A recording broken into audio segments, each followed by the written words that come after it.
Cao Huangyin adalah pendiri dan kaisar pertama dinasti Song di Tiongkok.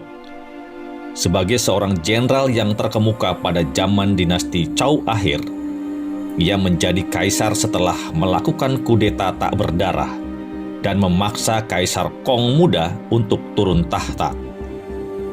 Selama masa pemerintahannya, ia menyatukan sebagian besar Tiongkok dan mengakhiri masa 5 dinasti dan 10 negara.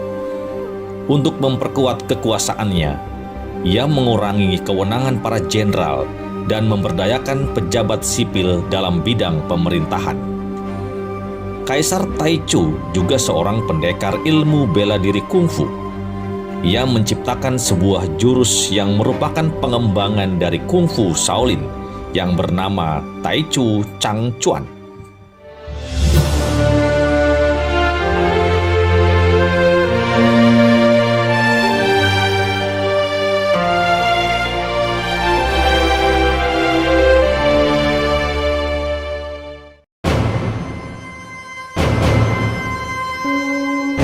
Cao Huangyin dilahirkan di Chuzhou tahun 927 Masehi.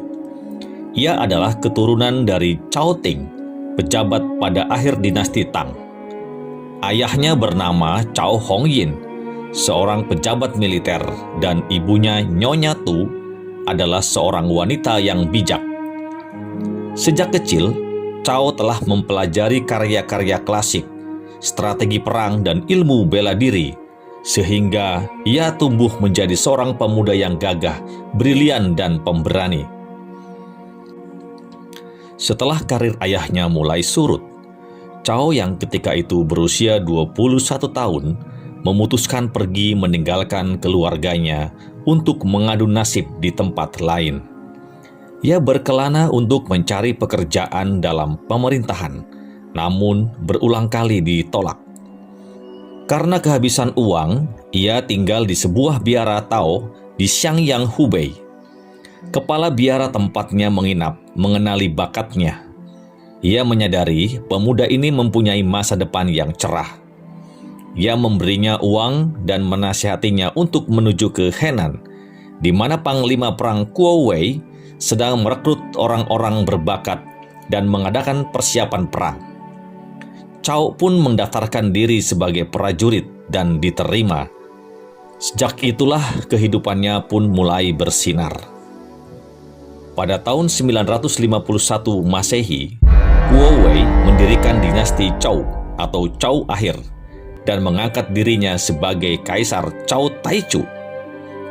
Pada tahun 954, setelah kematiannya, putra angkatnya yang bernama Kuo Rong atau Cai Rong menggantikannya sebagai kaisar dengan gelar Kaisar Cao Shichong. Karir Cao Huangyin semakin menanjak. Ia meraih banyak prestasi dan menjadi jenderal yang paling berkuasa di dinasti Zhou. Di medan perang, ia tampil sebagai jenderal yang disegani kawan maupun lawan. Dalam sebuah pertempuran melawan Huang Fuhui dari dinasti Tang Selatan, ia mengalami kekalahan. Ia pun menemui Cao Pu, seorang ahli strategi berbakat, untuk meminta nasihatnya. Dengan strategi Cao Pu, ia melancarkan serangan kejutan ke perkemahan Huang Fuhui pada tengah malam melalui jalan pintas di perbukitan. Pasukan Huang yang tidak menduga serangan mendadak itu langsung kocar-kacir. Kemenangan atas Huang Fuhui ini membuat namanya harum di mata rakyat dan Kaisar Shichong.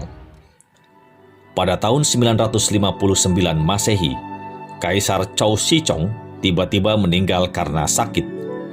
Putranya Kuo Chongsun yang masih berusia 7 tahun naik tahta sebagai Kaisar Kong. Tak lama kemudian, datanglah laporan penting dari perbatasan yang menyatakan bahwa pasukan Han Utara dan suku Khitan telah melancarkan serangan ke perbatasan Zhou. Saat itu, pihak istana sedang berpesta pora, sementara pasukan penjaga perbatasan sedang mempertaruhkan jiwa raganya menahan serbuan musuh. Menjelang malam ketiga, pasukan Cao telah berkumpul dan berkemah di Chengxiao, 20 km timur laut dari ibu kota Zhou, Kaifeng. Para prajurit yang kecewa dengan pihak istana melakukan pemberontakan.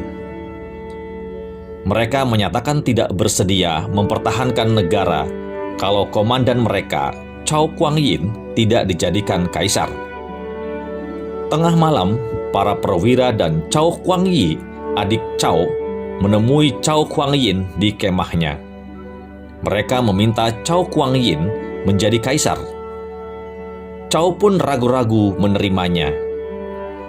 Tetapi sebelum sempat menjawab, seorang perwira sudah memakaikan jubah kuning kekaisaran padanya. Kemudian mereka bersujud di hadapan Cao Guangyin dan berseru, "Hidup yang mulia." Cao berulang kali menolak dengan lembut. Tetapi akhirnya ia menerima juga keputusan mereka dengan syarat mereka mentaati perintahnya. Ia juga menuntut kepastian agar setelah masuk ke ibu kota nanti, kaisar, keluarga kerajaan, dan para pejabat harus diperlakukan secara manusiawi dan rakyat jangan diganggu. Hukuman tegas akan dijatuhkan bagi mereka yang melanggarnya. Pasukan pemberontak itu pun memasuki ibu kota dengan tertib tanpa mengusik rakyat. Para pejabat istana yang telah membaca situasi memutuskan untuk tunduk pada sang kaisar baru. Kudeta pun berlangsung dengan gemilang tanpa meneteskan darah. Cao Guangyin dinobatkan sebagai kaisar pertama dinasti Song dengan gelar Kaisar Song Taichu di istana Chongyuan. Ketika naik tahta, Cao mewarisi segudang masalah yang sulit dipecahkan, yaitu menyatukan Tiongkok yang telah terpecah belah selama setengah abad lamanya pada zaman 5 dinasti dan 10 negara. Ia pun berhasil menaklukkan negara-negara di selatan seperti Han Selatan, Tang Selatan, Uyghur, dan Su Akhir. Tetapi di bagian utara masih ada Han Utara yang kuat, suku-suku barbar seperti Khitan dan Nusen. Ia juga masih harus menangani kerusuhan yang terjadi di wilayahnya sendiri. Untuk kebijakan dalam negeri, Kaisar Taichu menyusun tata cara dan kebijakan Song untuk pegangan bagi kaisar-kaisar berikutnya dan mereformasi sistem ujian kerajaan. Ia juga mendirikan institusi politik yang memungkinkan kebebasan berpikir dan berserikat, sehingga menghasilkan kemajuan ilmu pengetahuan. Pada masa pemerintahannya, di bidang ekonomi, seni, dan sastra berkembang dengan pesat. Belajar dari dinasti Tang yang runtuh karena kekuasaan militer terlalu besar, Kaisar Taichu atas saran Perdana Menteri Cao Pu membuat kebijakan yang mengurangi kekuasaan para jenderal dan mengalihkannya pada pemerintah pusat. Taichu menjanjikan tanah, rumah, wanita, dan harta yang berlimpah bagi para jenderal yang bersedia menyerahkan komando atas pasukan mereka. Keesokan paginya, dalam sebuah rapat di istana, Taichu menyetujui pengunduran diri mereka dengan kompensasi yang sangat besar. Sejak itu, kekuasaan militer, keuangan, eksekutif, dan kehakiman ada di tangan kaisar. Dengan lihai, ia telah memanfaatkan kelemahan dasar manusia dan memenangkan hati para bawahannya. Ia berhasil menghilangkan akar penyebab kudeta militer yang tiada habis-habisnya pada periode 5 dinasti dan 10 negara. Kaisar Taichu juga seorang ahli ilmu bela diri kungfu. Ia menciptakan sebuah jurus yang merupakan pengembangan dari kungfu Shaolin, yaitu Chang Chuan, yang berarti tinju panjang, yang juga dikenal dengan nama Taichu Chuan. Jurus ini menitik beratkan pada gerakan yang lincah, cepat, dan kuat. Jurus ini menjadi dasar dari wushu modern aliran Chang Chuan. Selain itu, Kaisar Taichu juga dianggap sebagai penemu senjata triple stick. Di kemudian hari, senjata ini dikembangkan oleh Bruce Lee menjadi double stick. Pada tahun 976 Masehi, Kaisar Taichu melakukan perjalanan ke utara untuk ekspedisi penaklukan suku Khitan. Malam harinya, ia minum-minum bersama adiknya Cao Guangyi di kemahnya. Namun keesokan harinya, ia ditemukan sudah tak bernafas lagi. Taichu meninggal pada umur 49 tahun. Walaupun Taichu mempunyai 4 putra yang masih hidup, tetapi adik sang kaisar yang bernama Cao Guangyi lah yang menggantikan naik tahta sebagai Kaisar Song Taichung.